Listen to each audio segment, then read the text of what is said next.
নমস্কার, আমি অনন্যা। গপ্প বন্ধুর আসরে আপনাদের সকলকে স্বাগত জানাই। আজ আমি শোনাব বিভূতিভূষণ বন্দ্যোপাধ্যায়ের লেখা এক মন ছুঁয়ে যাওয়া ছোট গল্প, তাল নবমী। চলুন তাহলে শুরু করা যাক। ঝমঝম বর্ষা, ভাদ্র মাসের দিন। আজ দিন 15 ধরে বর্ষা নেমেছে। তার আর বিরামও নেই, বিশ্রামও নেই। ক্ষুদিরাম ভট্টাচার্যের বাড়িতে আজ 2 দিন হাঁড়ি চড়েনি। ক্ষুদিরাম সামান্য আয়ের গৃহস্থ। জমি জমার সামান্য কিছু আয় এবং 2-4 ঘর শিষ্য যজমানের বাড়ি ঘুরে ঘুরে কায়িক ক্লেশে সংসার চলে। এই ভীষণ বর্ষায় গ্রামের কত গৃহস্থের বাড়িতেই পুত্রকন্যা অনাহারে আছে। ক্ষুদিরাম তো সামান্য গৃহস্থ মাত্র। যজমান বাড়ি থেকে যে কটা ধান এসেছিল তা ফুরিয়ে গিয়েছে। ভাদ্রের শেষে আউশ ধান চাষিদের ঘরে উঠলে তবে আবার কিছু ধান ঘরে আসবে। ছেলেপুলেরা দুবেলা পেট পুরে খেতে পাবে। নেপাল ও গোপাল ক্ষুদিরামের 2 ছেলে। নেপালের বয়স 12, গোপালের 10। কদিন থেকে পেট ভরে খেতে না পেয়ে ওরা 2 ভাই সংসারের উপর বিরক্ত হয়ে উঠেছে। নেপাল বললে, এই গোপলা, খিদে পেয়েছে না তো? গোপাল ছিপ চাঁচতে চাঁচতে বলল, দাদা। মাকে গিয়ে বল, আমারও পেট চুঁই করছে। মা বকে, তুমি যাও দাদা। বকুক গে, আমার নাম করে মাকে বলতে পারবি না? এমন সময় পাড়ার শিবু মারুজ্জের ছেলে চুনিকে আসতে দেখে নেপাল ডাকলে, ও চুনি, শুনে যা। চুনি বয়সে নেপালের চেয়ে বড়, অবস্থাপন্ন গৃহস্থের ছেলে, বেশ চেহারা। নেপালের ডাকে সে ওদের উঠোনের বেড়ার কাছে দাঁড়িয়ে বললে, কি? আয় না ভেতরে। না, যাব না, বেলা যাচ্ছে। আমি জটি পিসিমাদের বাড়ি যাচ্ছি। মা সেখানে রয়েছে কি না ডাকতে যাচ্ছি। কেন, তোর মা এখন সেখানে যায়? ওদের ডাল ভাঙতে গিয়েছে। তাল নবমীর বেট তো আসছে এই মঙ্গলবার। ওদের বাড়ির লোকজন খাবে। সত্যি? তা জানিস না বুঝি? আমাদের বাড়ির সবাইকে নেমন্তন্ন করবে, গাঁয়েও বলবে। আমাদেরও করবে? সবাইকে যখন নেমন্তন্ন করবে, তোদের কি বাদ দেবে? চুনি চলে গেলে নেপাল ছোট ভাইকে বললে, আজ কি বার রে? তা তুই কি জানিস? আজ শুক্রবার বোধহয়, মঙ্গলবারে নেমন্তন্ন। গোপাল বললে, কি মজা না দাদা? চুপ করে থাক, তোর বুদ্ধিশুদ্ধি নেই? তাল নবমীর বেট তো ওই তালের বড়া করে, তুই জানিস? গোপাল সেটা জানতো না, কিন্তু দাদার মুখে শুনে খুব খুশি হয়ে উঠল। সত্যি তা যদি হয় তবে সে সুখাদ্য খাওয়ার সম্ভাবনা বহু দূরবর্তী নয়, ঘনিয়ে এসেছে কাছে। আজ কি বার সে জানে না, সামনের মঙ্গলবারে। নিশ্চয়ই তার আর বেশি দেরি নেই। দাদার সঙ্গে বাড়ি যাওয়ার পথে পড়ে জটি পিসিমার বাড়ি। নেপাল বললে, তুই দাঁড়া, ওদের বাড়ি ঢুকে দেখে আসি। ওদের বাড়ি তালের দরকার হবে, যদি তাল কেনে। এই গ্রামের মধ্যে তালের গাছ নেই, মাঠে প্রকাণ্ড তাল দিঘি। নেপাল সেখান থেকে তাল কুড়িয়ে এনে গায়ে বিক্রি করে। জটি পিসিমা সামনেই দাঁড়িয়ে। তিনি গ্রামের নটবর মুখুজ্জের স্ত্রী, ভালো নাম হরিমতি। গ্রাম শুদ্ধ ছেলে মেয়ে তাকে জটি পিসিমা বলে ডাকে। পিসিমা বললেন, কি রে, তাল নেবে পিসিমা? হ্যাঁ, নেব বই কি, আমাদের তো দরকার হবে মঙ্গলবার। ঠিক এই সময় দাদার পিছু পিছু গোপালও এসে দাঁড়িয়েছে। জটি পিসিমা বললেন, পেছনে কে রে গোপাল? তা সন্ধেবেলা 2 ভাইয়ে গিয়েছিলি কোথায়? নেপাল সলজ্জ মুখে বললে, মাছ ধরতে। পেলি? ওই 2টো পুঁটি আর একটা ছোট বেলে। তাহলে যাই পিসিমা? আচ্ছা, এসো গে বাবা, সন্ধে হয়ে গেল। অন্ধকারে চলাফেরা করা ভালো নয় বর্ষাকালে। জটি পিসিমা তাল সম্বন্ধে আর কোনো আগ্রহ দেখালেন না, বা তাল নবমীর ব্রত উপলক্ষে তাদের নিমন্ত্রণ করার উল্লেখ করলেন না। যদিও দুজনেরই আশা ছিল হয়তো জটি পিসিমা তাদের দেখলেই নিমন্ত্রণ করবেন। এখন দরজার কাছে গিয়ে নেপাল আবার পিছন ফিরে জিজ্ঞেস করলে, তাল নেবেন তাহলে? তাল? তো দিয়ে যেও বাবা। কটা করে পয়সা? 2টো করে দিচ্ছি পিসিমা। তা নেবেন আপনি? 3টে করেই নেবেন। বেশ কালো হেঁড়ে তাল তো, আমাদের তালের পিঠে হবে তাল নবমীর দিন। ভালো তাল চাই। মিশ কালো তাল পাবেন, দেখে নেবেন আপনি।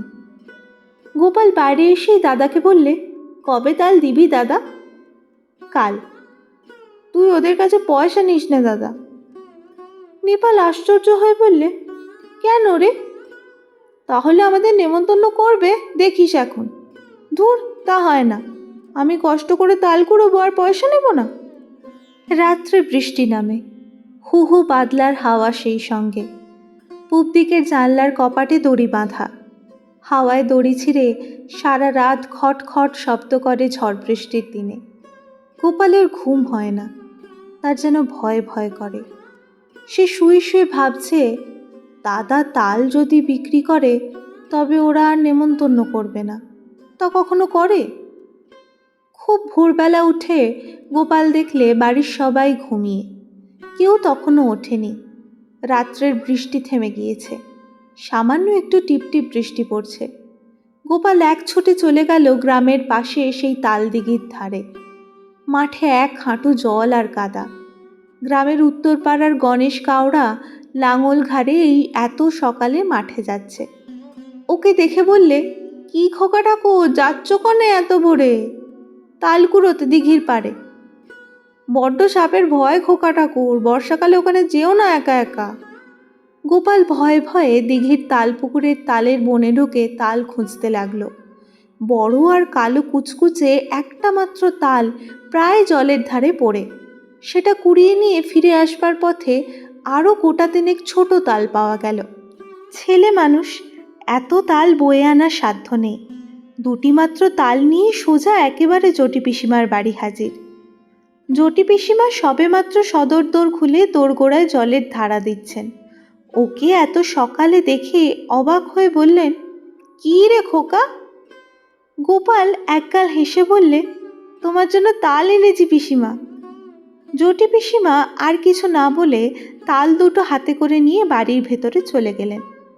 গোপাল একবার ভাবলে তাল নবমী কবে জিজ্ঞেস করে, কিন্তু সাহসে কুলোয় না তার। সারাদিন গোপালের মন খেলাধুলোর ফাঁকে কি বলি অন্যমনস্ক হয়ে পড়ে।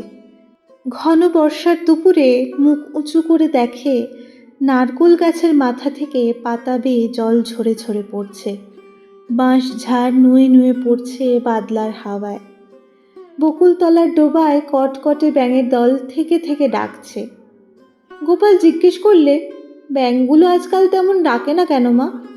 গোপালের মা বলেন, নতুন জলে ডাকে, এখন পুরনো জলে তত আমোদ নেই ওদের। আজ কি বার মা? সোমবার। কেন রে, বারের খোঁজে তোর কি দরকার? মঙ্গলবারে তাল নবমী না মা? তা হবে হয়তো, কি জানি বাপু। নিজের হাঁড়িতে চাল জোটে না, তাল নবমীর খোঁজে কি দরকার আমার। সারাদিন কেটে গেল। নেপাল বিকেলের দিকে জিজ্ঞেস করলে, চটি পিসিমার বাড়িতে তাল দিয়েছিলি আজ সকালে? কোথায় পেলি তুই? আমি তাল দিতে গেলে পিসি বললে গোপাল তাল দিয়ে গেছে, পয়সা নেয়নি। কেন দিতে গেলি তুই? একটা পয়সা হলে দুজনে মুড়ি কিনে খেতাম। ওরা নেমন্তন্ন করবে দেখিস দাদা, কাল তো তাল নবমী। সে এমনি নেমন্তন্ন করবে, পয়সা নিলেও করবে। তুই একটা বোকা। আচ্ছা দাদা, কাল তো মঙ্গলবার না? রাত্রে উত্তেজনায় গোপালের ঘুম হয় না। বাড়ির পাশের বড় বকুল গাছটায় জোনাকের ঝাঁক চলছে। জানলা দিয়ে সেদিকে চেয়ে চেয়ে সে ভাবে, কাল সকালটা হলে হয়, কতক্ষণে যে রাত পোহাবে। জটি পিসিমা আদর করে ওকে বললেন খাওয়ানোর সময়, খোকা, কাঁকুড়ের ডালনা আর নিবি? মুগের ডাল দিয়ে বেশি করে মেখে নে। জটি পিসিমার বড় মেয়ে লাবণ্যদি একখানা থালায় গরম গরম তিলপিটুলি ভাজা এনে ওর সামনে ধরে হেসে বললে, খোকা, কখানা তিলপিটুলি নিবি? বলেই লাবণ্যদি থালাখানা উপুর করে তার পাতে ঢেলে দিলে। তারপর জটি পিসিমা আনলেন পায়েস আর তালের বড়া। হেসে বললেন, খোকা, যেই তাল কুড়িয়ে দিয়েছিলি তাই পায়েস হলো। খা খা, আজ যে তাল নবমী রে। কত কি চমৎকার ধরনের রাঁধা তরকারির গন্ধ বাতাসে, খেজুরের গুড়ের পায়েসের সুগন্ধ বাতাসে। গোপালের মন খুশি ও আনন্দে ভরে উঠল। সে বসে বসে খাচ্ছে, কেবলই খাচ্ছে। সবারই খাওয়া শেষ, ও তবুও খেয়েই যাচ্ছে। লাবণ্যদি হেসে হেসে বলছে, আর নিবি তিলপিটুলি? ও গোপাল! হঠাৎ গোপাল চোখ চেয়ে দেখলে জানলার পাশে বর্ষার জলে ভেজা ঝোপঝাড়, তাদের সেই আতা গাছটা, সে শুয়ে আছে তাদের বাড়িতে। মার হাতের মৃদু ঠেলায় ঘুম ভেঙেছে। মা পাশে দাঁড়িয়ে বলছেন, ওঠ ওঠ, বেলা হয়েছে কত, মেঘ করে আছে তাই বোঝা যাচ্ছে না। বোকার মতো ফ্যালফ্যাল করে এসে মায়ের মুখের দিকে চেয়ে রইল। আজ কি বার মা? মঙ্গলবার। তাও তো বটে, আজই তো তাল নবমী। ঘুমের মধ্যে ওসব কি হিজিবিজি স্বপ্ন সে দেখছিল। বেলা আরও বাড়ল। ঘন মেঘাচ্ছন্ন বর্ষার দিনে যদিও বোঝা গেল না বেলা কতটা হয়েছে। গোপাল দরজার সামনে একটা কাঠের গুঁড়ির ওপর ঠায় বসে রইল। বৃষ্টি নেই একটুও, মেঘ জমকালো আকাশ, বাদলের সজল হাওয়ায় গা শিরশির করে। গোপাল আশায় আশায় বসে রইল বটে, কিন্তু কই, পিসিমাদের বাড়ি থেকে কেউ তো নেমন্তন্ন করতে এলো না। অনেক বেলায় তাদের পাড়ার জগবন্ধু চক্রবর্তী তার ছেলে মেয়ে নিয়ে সামনের পথ দিয়ে কোথায় যেন চলেছেন। তাদের পিছনে রাখাল রায় ও তার ছেলে শানু, তার পিছনে কালীবাড়ুজ্যের বড় ছেলে পাঁচু, আর ও পাড়ার হরেন। গোপাল ভাবলে, এরা যায় কোথায়? এ দলটি চলে যাবার কিছু পরে বুড়ো নবীন ভট্টাচার্য ও তার ছোট ভাই দিনু একসঙ্গে একপাল ছেলেমেয়ে নিয়ে চলেছে।